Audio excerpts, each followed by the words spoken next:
நீலகிரி கோவை மாவட்டங்களில் இன்று மிக கனமழைக்கு வாய்ப்பு. தென்காசி நெல்லையில் மிக கனமழை பெய்யும் என வானிலை மையம் கணிப்பு.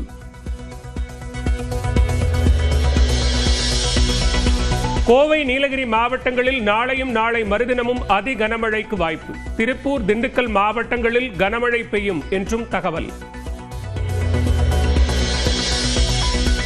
அதி கனமழையை எதிர்கொள்ள மாவட்ட நிர்வாகம் தயார் என கோவை ஆட்சியர் பவன்குமார் விளக்கம். நீர்நிலைகளுக்கு அருகே செல்ல வேண்டாம் என பொதுமக்களுக்கு வேண்டுகோள். நீலகிரி மாவட்டத்தில் தொடரும் மிதமான மழை. நாளை ரெட் அலர்ட் கொடுக்கப்பட்டுள்ள நிலையில் மண் சரிவு ஏற்பட்டால் எதிர்கொள்ள தீவிர நடவடிக்கை. கேரளாவில் தொடங்கியது தென்மேற்கு பருவமழை. படிப்படியாக தமிழ்நாட்டை நோக்கி வர வாய்ப்பு.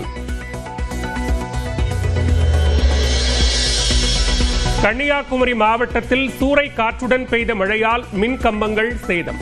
குளச்சல் அருகே 150 அடி உயர செல்போன் கோபுரம் சரிந்து வீட்டின் மேற்கூரை சேதம். சென்னை உள்ளிட்ட 7 துறைமுகங்களில் 1ஆம் எண் புயல் எச்சரிக்கை கூண்டு ஏற்றம். பாம்பன், தூத்துக்குடி துறைமுகங்களில் 3ஆம் எண் புயல் எச்சரிக்கை கூண்டு.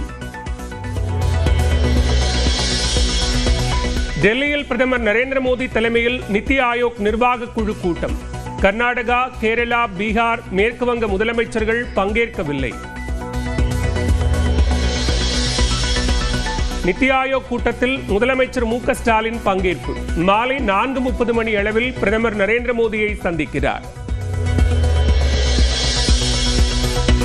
நித்தி ஆயோக் கூட்டத்தில் கலந்து கொண்ட முதலமைச்சர்களுடன் குழு புகைப்படம் எடுத்துக்கொண்ட பிரதமர் மோடி.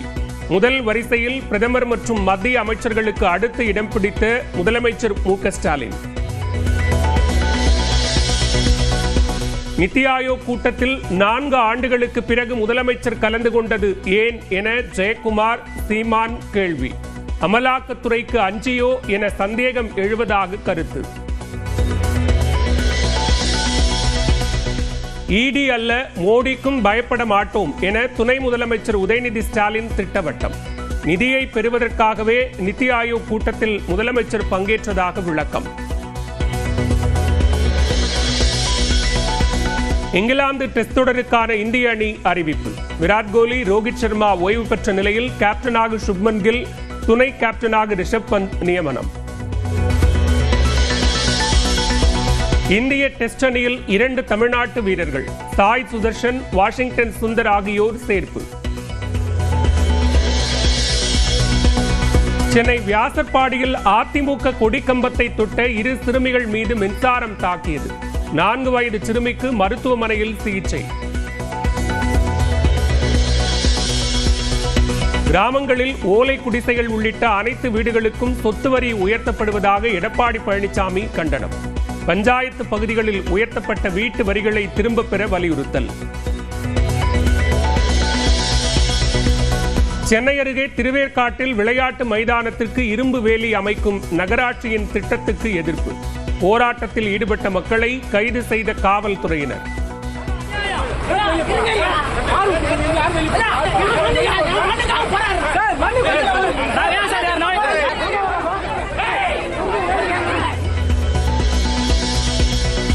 கொடைக்கானல் பிரெயின் பூங்காவில் 62வது மலர் கண்காட்சி தொடக்கம். சுற்றுலா பயணிகள் ஆர்வமுடன் கண்டுகளிப்பு.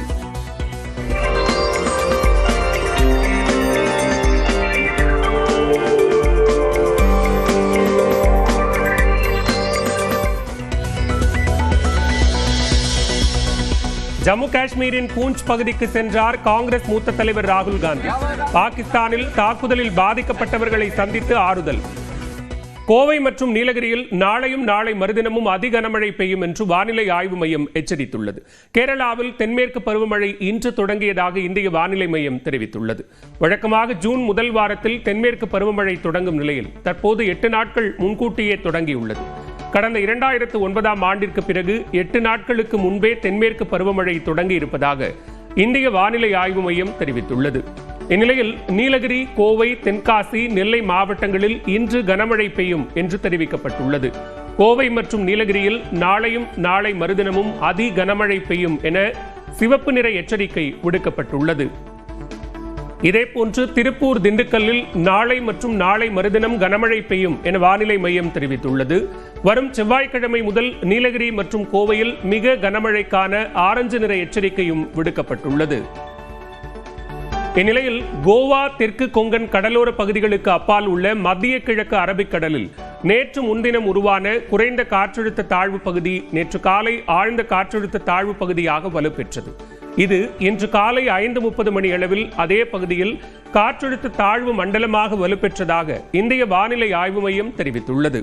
காற்றழுத்த தாழ்வு மண்டலம் கிழக்கு நோக்கி நகர்ந்து மகாராஷ்டிர மாநிலம் ரத்னகிரி மற்றும் தபோலிக்கும் இடையே இன்று கரையை கடக்கும் என்று வானிலை ஆய்வு மையம் கணித்துள்ளது. நிதி ஆயோக் என்றால் என்ன, அதன் பணிகள் என்ன என்பது குறித்து வரைகலை மூலம் விளக்குகிறார் சிறப்பு செய்தியாளர் சிவரஞ்சனி. 9வது ஆண்டா நிதி ஆயோக்குடைய கூட்டம் நடைபெறுது. நிதி ஆயோக்னா என்னன்னு பார்க்கலாம்.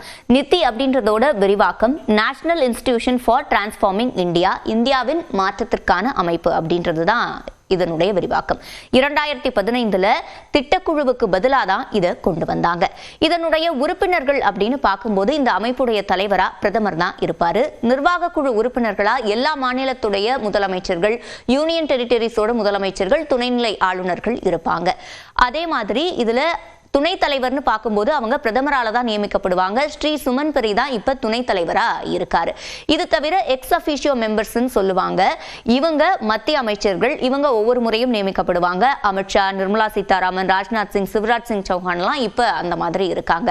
அடுத்து பார்க்கும்போது சிஇஓ, நிதி ஆயோக் அமைப்போட தலைமை நிர்வாக அதிகாரியா இப்ப பிவிஆர் சுப்பிரமணியம் இருக்காரு.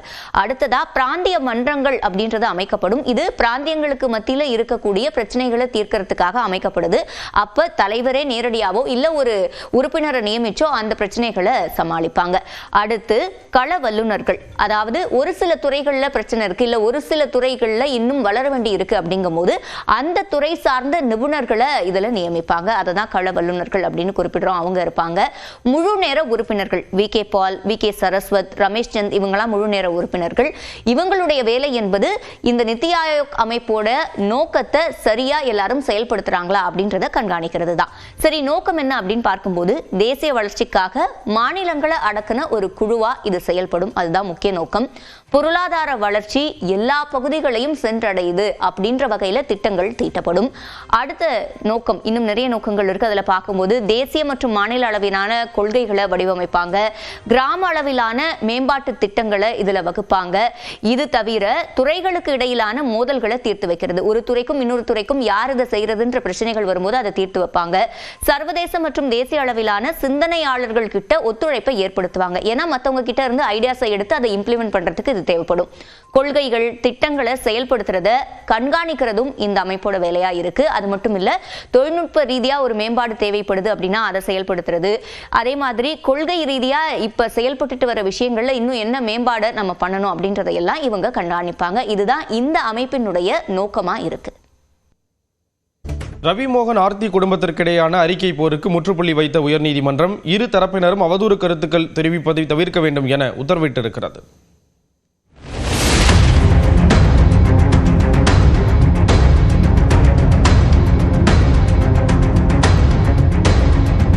நட்சத்திர தம்பதியாக வலம் வந்த ரவி மோகன், ஆர்த்திக்கு இடையே திடீர் விரிசல் ஏற்பட்ட நிலையில் கடந்த ஆண்டு தனது மனைவியை பிரியப் போவதாக திடீர் குண்டை தூக்கி போட்டு அதிர்ச்சியை கொடுத்தார் ரவி மோகன்.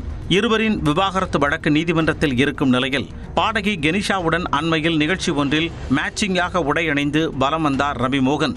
விவாகரத்து முடிவுக்கு இடையே பாடகியுடன் ஒன்றாக சேர்ந்து வந்திருந்தது நெட்டிசன்கள் மத்தியில் மட்டுமல்லாமல் சினிமா வட்டாரத்திலும் பலவாறாக பற்றி எரிய ஆரம்பித்தது. அதைத் தொடர்ந்து ஆர்த்தியும் ரவி மோகனும் தங்களது திருமண விவகாரம் குறித்து பரஸ்பரம் மாறி மாறி குற்றச்சாட்டுகளை முன்வைத்து வந்தனர். தன்னை முன்னாள் மனைவி என்று குறிப்பிட வேண்டாம் என்றும் தந்தைக்கான கடமையை நிறைவேற்ற ரவி மோகன் தவறிவிட்டதாகவும் ஆர்த்தி குறிப்பிட்டார். ஆர்த்தியின் அறிக்கைக்கு பதிலடி கொடுக்கும் வகையில் 4 பக்க அறிக்கை வெளியிட்ட ரவி மோகன் மூச்சுக்கு 300 முறை ஆர்த்தியை முன்னாள் மனைவி என குறிப்பிட்டார். மேலும் தன்னை பொன் முட்டையிடும் வாத்து போல மனைவி குடும்பத்தினர் பயன்படுத்தியதாக குற்றஞ்சாட்டினார். மருமகனுக்கு பதிலடி கொடுக்க மாமியார் சுஜாதாவும் ஒரு அறிக்கையை வெளியிட்டார். அதேபோல் இந்த விவகாரம் தொடர்பாக மீண்டும் விளக்கமளித்த ஆர்த்தி ரவி மோகனும் தானும் பிரிய 3வது நபராக வந்த பாடகி கெனிஷா தான் காரணம் என போட்டுடைத்தார்.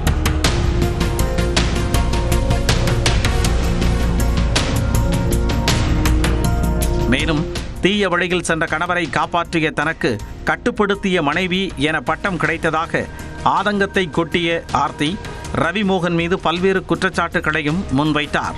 இப்படி மாறி மாறி அறிக்கை போர் நடந்த நிலையில் தனக்கு எதிராக அவதூறு கருத்துக்களை தெரிவிக்க மனைவி ஆர்த்திக்கு மற்றும் அவரது தாய்க்கு தடை விதிக்க வேண்டுமென நடிகர் ரவி மோகன் சென்னை உயர்நீதிமன்றத்தில் மனு தாக்கல் செய்தார். இந்த வழக்கு நீதிபதி GR சுவாமிநாதன் முன் விசாரணைக்கு வந்தபோது நடிகர் ரவி மோகன் மற்றும் ஆர்த்தி தரப்பில் பரஸ்பரம் அவதூறு கருத்துக்களை தெரிவிக்க மாட்டோம் என்றும் ஏற்கனவே வெளியிட்ட பதிவுகளை நீக்கி விடுவதாகவும் உத்தரவாதம் அளித்தனர். மேலும் இருவர் குறித்து சமூக வலைத்தளங்களில் செய்திகள் வெளியிட தடை விதிக்க வேண்டும் என்றும் கோரிக்கை விடுத்தனர். இதை ஏற்றுக்கொண்ட நீதிபதி இரு தரப்பினரும் அவதூறு கருத்துக்களை தெரிவிப்பதை தவிர்க்க வேண்டும் என்று உத்தரவிட்டார். மேலும் ஏற்கனவே பொதுத்தளத்தில் பதிவு செய்யப்பட்ட கருத்துக்களை நீக்க வேண்டுமென அறிவுறுத்திய நீதிமன்றம் நடிகர் ரவி மோகன் ஆர்த்தி குறித்த செய்திகளை வெளியிடவும் விவாதிக்கவும் சமூக வலைத்தளங்களுக்கு தடை விதித்தும் உத்தரவிட்டார்.